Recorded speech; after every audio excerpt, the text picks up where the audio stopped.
শোকের এই মুহূর্তটি বোধহয় ইতিহাসের পাতায় চিরকাল লেখা থাকবে।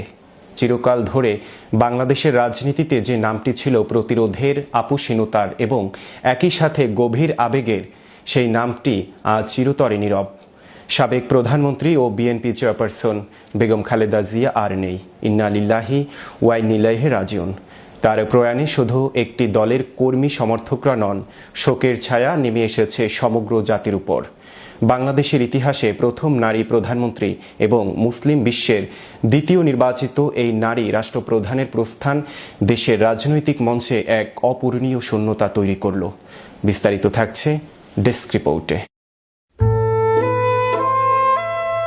বেগম খালেদা জিয়া এই নামটির সঙ্গে জড়িয়ে আছে বাংলাদেশের গণতন্ত্র পুনরুদ্ধারের এক দীর্ঘ ও কণ্টকময় পথ। 1980-এর দশকে যখন সামরিক শাসনের লৌহ মুষ্টিতে গণতন্ত্র শৃঙ্খলিত, তখন তিনি উঠে এসেছিলেন সাহস ও প্রতিবাদের প্রতীক হিসেবে। রাজনীতিতে তার প্রবেশ ছিল আকস্মিক, কিন্তু তার নেতৃত্ব ছিল দৃঢ়। স্বৈরাচার বিরোধী আন্দোলনের 7 দলীয় জোটের নেত্রী হিসেবে তিনি সামরিক স্বৈরশাসনের বিরুদ্ধে যে বজ্র কঠিন অবস্থান নিয়েছিলেন, তাই তাকে এনে দিয়েছিল আপোষহীন নেত্রীর ঐতিহাসিক উপাধি। 1983 সাল থেকে 1990 সালের মধ্যে 7 বার কারাবরণ করেও তিনি মাথা নত করেননি।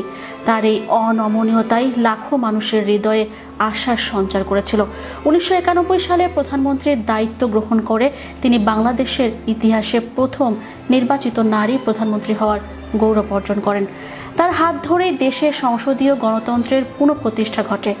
দেশের শাসনভার তিনি মোট 3 বার সামলেছেন। কিন্তু তার জীবন শুধু সাফল্যে মোড়া ছিল না, ছিল গভীর ব্যক্তিগত ট্র্যাজেডি। এক সন্তান আরাফাত রহমান কোকোর অকাল প্রয়াণ এবং অন্য সন্তান তারেক রহমানের দীর্ঘ নির্বাসনে থাকা। ব্যক্তিগত দুঃখ কষ্টকে সঙ্গী করেই তিনি এগিয়ে গেছেন রাজনৈতিক পথে। রাজনৈতিক জীবনের শেষ ধাপে এসে তাকে সম্মুখীন হতে হয়েছে বহু মামলার।